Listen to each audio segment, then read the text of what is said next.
On June 30th, 2025, the UK Ministry of Defense, MOD, exposed a devastating truth. 20,538 Russian soldiers have gone AWOL since Vladimir Putin's 2022 invasion of Ukraine, a stark testament to a military crumbling under despair, brutality, and disbelief in Putin's cause. This unprecedented desertion crisis, paired with Ukraine's relentless precision strikes, like the July 2nd Khartsyzsk ammo depot attack, signals the collapse of Russia's war machine. As Putin's summer offensive stalls in Sumy, Kharkiv, and Donetsk, Ukraine's strategic brilliance offers a path to victory, preserving sovereignty and securing NATO and EU aspirations. With Russia's economy buckling and morale shattered, Ukraine stands poised to exploit this moment, if the West acts decisively before the window closes. The Russia-Ukraine war, sparked by Putin's 2014 Crimea annexation, escalated in 2022 with a full-scale invasion aimed at crushing Ukraine's sovereignty and Western ambitions. Russia's $87 billion defense budget, precipitory, dwarfed Ukraine's $12 billion, yet Putin miscalculated Ukraine's resolve. By July 2025, Russia holds 20% of Ukraine's territory per osin, at a cost over 1 million casualties and $50 billion in equipment losses per oryx. Putin's demands, ceding Donetsk, Luhansk, Kherson, and Zaporizhia, capping Ukraine's military and barring NATO/EU ties per the Atlantic Council, are non-negotiable. President Volodymyr Zelensky, a wartime beacon, declared in the July 2025 Kyiv speech, "Our fight is for freedom, not Putin's empire." The AWOL crisis and Ukraine strikes have turned Russia's blitz into a quagmire.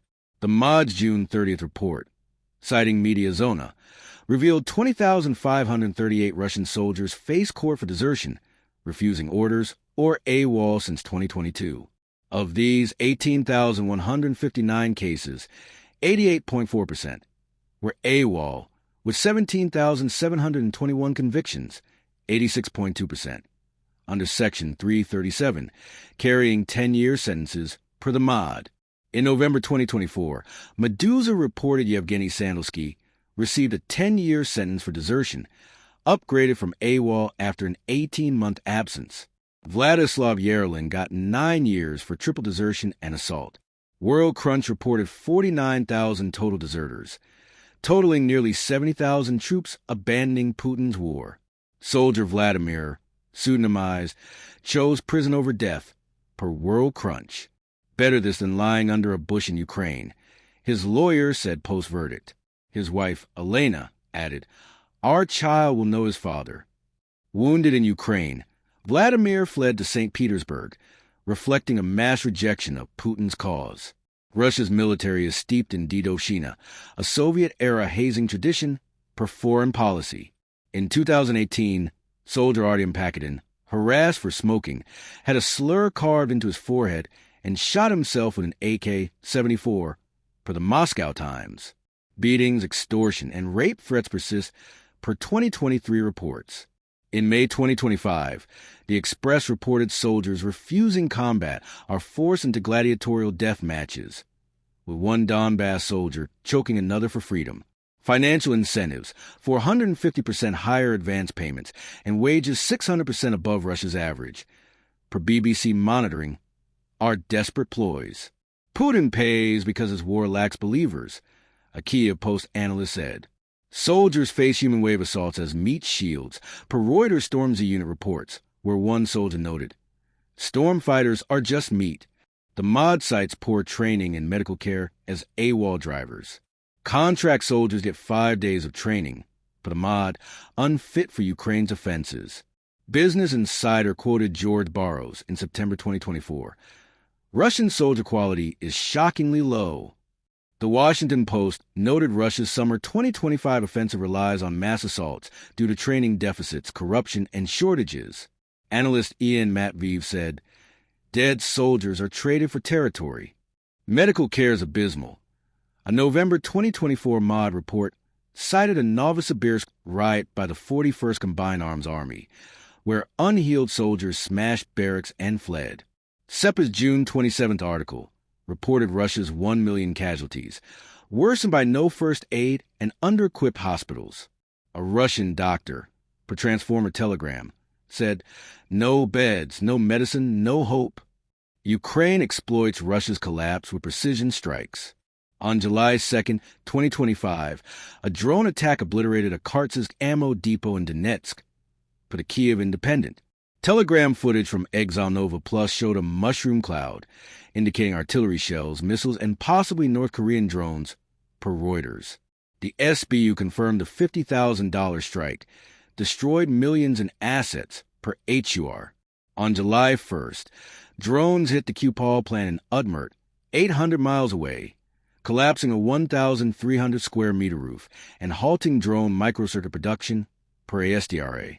On June 30th, Storm Shadow missiles struck a Donetsk command post, disrupting the 8 Combined Arms Army, per Ukrinform.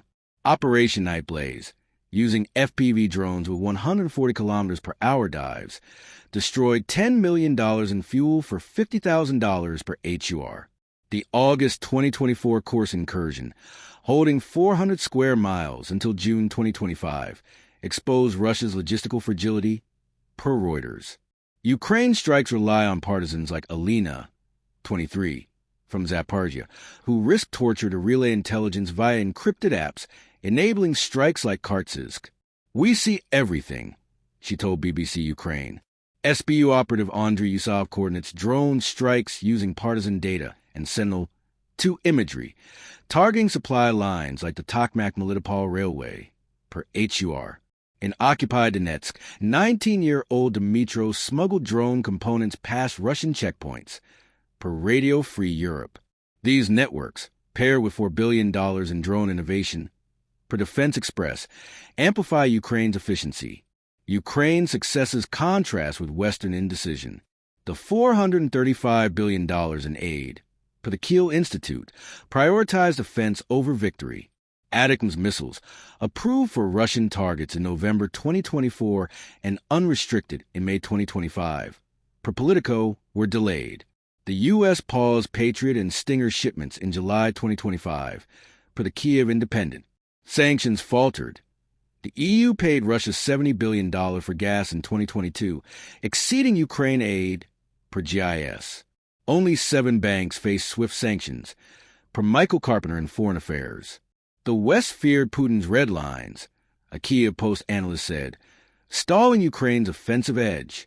Russia's losses: 1,149 armored vehicles, 3,098 infantry vehicles, 300 artillery systems, and 1,865 tanks since January 2024, per the Center for Strategic and International Studies, outpaced Ukraine's a 5-to-1 ratio. Reliance on Iran and North Korea, per Reuters, highlights shortages. Economically, a 20% interest rate, 68% sovereign wealth fund decline, and 9% inflation signal collapse, per Carpenter. The EU's $23.5 billion gas import sustained Putin, but a 2027 ban could cut oil profits by 25%, per the European Commission. Putin's 2026 budget cuts, per Reuters, reflect desperation. Russia's brutality contrasts with Ukraine's precision. On July 2nd, Russia's Zhytomyr drone attack killed 2 and injured 80 civilians, per Ukrinform. A UN report noted a 37% rise in civilian casualties from December 2024 to May 2025, with 968 killed and 4,807 injured. Russia's execution of 35 POWs and child recruitment violate international law, per Danielle Bell of the UN. Ukraine spares civilians, targeting military assets. Partisans like Alina enable precision strikes. "We fight for life, not destruction," Zelensky told CNN in 2025.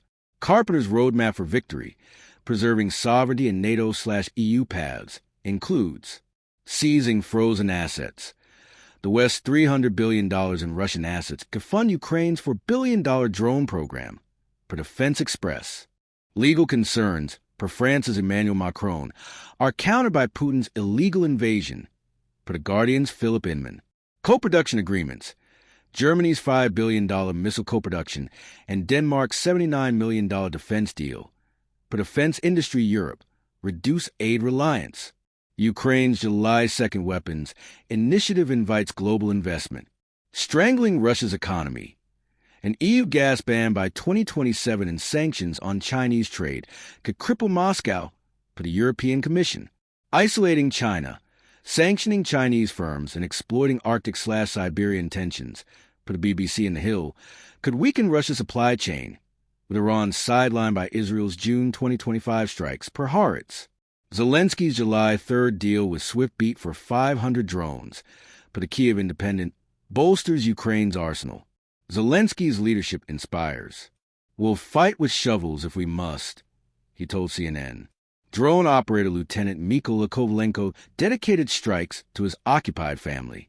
Sergeant Irina Pavlenko, a former robotics student, piloted Khartsyzsk drones, per HUR. Civilians like Lviv teacher Maria, 60, rebuild schools, telling Reuters, "We build while they destroy." Russian conscripts, like a Kursk survivor, told Medusa, "We're cannon fodder." Ukraine's $500 million EU drone pledge, per Bloomberg, and Russia's stall fronts, per Maxar imagery, signal momentum. A Ukrainian victory would redefine global security. NATO's $1.5 billion aid boost, per NATO, and EU integration counter Putin's demands. China's wavering support, strained by Arctic and Siberian ambitions, per The Hill, weakens Russia's axis. The U.S., despite its July aid pause, faces pressure to re-engage, per CNN. Zelensky's July speech, viewed 10 million times on Telegram, rallied support. Ukraine's drones turned Putin's blitz into a quagmire, a Kyiv Post analyst wrote. By 6 o'clock on July 4th, 2025, Ukraine's drone units plan new strikes, their resolve unshaken. What are your thoughts? Can Ukraine seize this moment, or will Russia's stubbornness prevail? Subscribe, like, and comment, and check our videos on Ukraine's Khartsyzsk strike or Russia's economic collapse for more insights.